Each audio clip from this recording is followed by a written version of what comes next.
안녕하세요. 오늘은 세계 최대 자산 운용사죠. 블랙록. 네, 그 블랙록의 최신 성적표를 함께 좀 파헤쳐 보려고 합니다. 운용 자산이 무려 12조 5천억 달러. 이거 우리 돈으로 하면 1경 7천조 원이 넘는다고 하던데요. 어휴, 정말 어마어마한 규모입니다.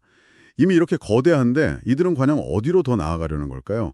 오늘 저희는 이 방대한 자료 속에서 블랙록의 현재 위치, 그리고 또 미래 전략의 핵심 단서를 찾아보겠습니다. 네, 안녕하세요. 이번 실적 발표에는 그저 숫자만 있는 게 아니라 상당히 중요한 메시지들이 많이 담겨 있습니다. 특히 앞으로의 성장 방향을 좀 엿볼 수 있는 그런 대목들이 아주 흥미로운데요. 오늘 그 핵심만 딱 짚어서 그 의미를 한번 풀어드리겠습니다. 좋습니다. 그럼 가장 기본적인 실적부터 한번 볼까요? 2분기 주당 순이익, EPS라고 하죠. 이게 조정 기준으로 보니까 12.05달러. 그리고 매출은 작년 같은 기간보다 13%나 늘었다고 나왔네요. 네, 맞아요.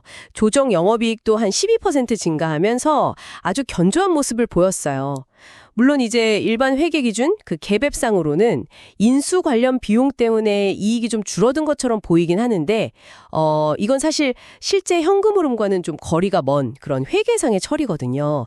이런 일회성 요인을 빼고 본 조정 수치를 보면 핵심 사업은 여전히 잘 성장하고 있구나 하는 걸 알 수 있습니다. 아, 그렇군요. 실적 자체는 뭐 탄탄하다는 건데 그럼 투자자들의 돈, 그러니까 자금 흐름은 어땠을까요?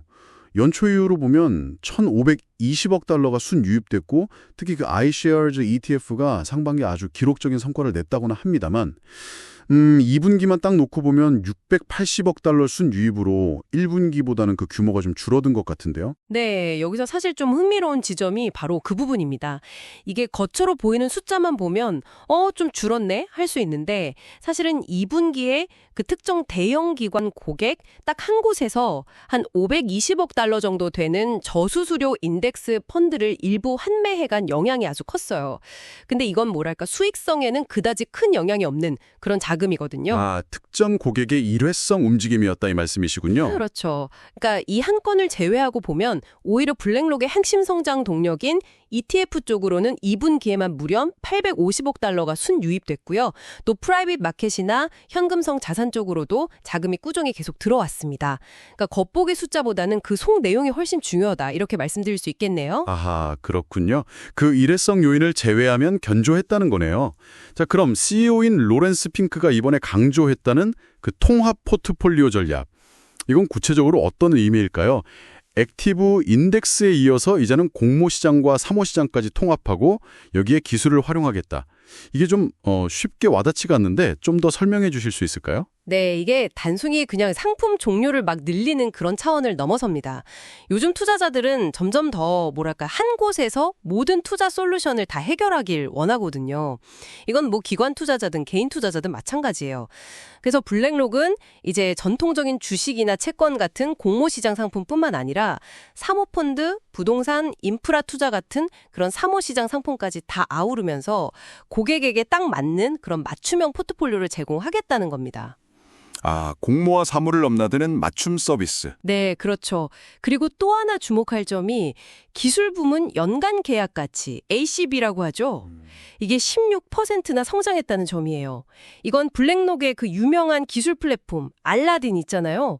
이게 이제 단순한 내부 시스템을 넘어서서 아주 안정적인 수익원으로 자리를 잡아가고 있다는 아주 중요한 신호입니다. 그러니까 자산 운용뿐만 아니라 이 기술 판매로도 돈을 벌겠다. 이런 의지죠. 투자자들의 니즈 변화에 발맞춰서 아예 사업 모델 자체를 진화시키겠다 뭐 이런 거군요. 그럼 GIP, 그 글로벌 인프라스트럭처 파트너스 펀드레이징 성공이라든가 또 최근에 HPS 인수를 완료했다는 소식도 있었는데 이런 움직임도 다 같은 맥락에서 봐야겠네요. 정확합니다. 정말 정확히 보셨어요. 특히 그 HPS 인수는 상당히 중요한데요. 이걸로 1,650억 달러 규모의 사모대출 전문 운용사를 품에 안게 된 거거든요. 이건 앞으로 사모시장, 그중에서도 특히 프라이빗 크레딧 분야에 대해서 블랙록이 얼마나 강하게 베팅하고 있는지를 보여주는 아주 명확한 증거입니다. 미래 성장이 더 이상 전통적인 공모시장에만 있지 않다, 이렇게 보는 거죠. 아, 사모대출 시장에 대한 베팅이군요. 네. 여기에 더해서 인도 시장 진출을 위해서 현지 대기업과 합작사를 세운다거나 또 디지털 자산 분야를 계속 확장하려는 노력들, 이런 것들도 다 새로운 성장 엔진을 찾으려는 시도라고 볼 수 있습니다. 와, 듣고 보니까 정말 다각도로 미래를 준비하고 있다는 생각이 확 드네요. 그래서 현재 초운용 자산 AUM이 12조 5천억 달러라는 거 엄청난 기록을 세운 거군요. 그렇죠. 이 거대한 자산 안에서 그럼 특히 좀 주목해서 봐야 할 부분은 어딜까요? 역시 뭐 비중으로 보면 ETF가 4조 7천억 달러로 가장 크긴 합니다만 성장세로만 보면 역시 대체 투자 쪽입니다.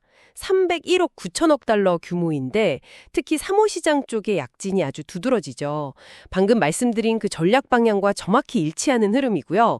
그리고 최근에 관심이 아주 뜨거운 디지털 자산 관련 AUM도 벌써 한 800억 달러 가까이 됩니다. 이것도 주목할 만하죠. 네. 자, 그럼 오늘 이야기 한번 정리해보죠.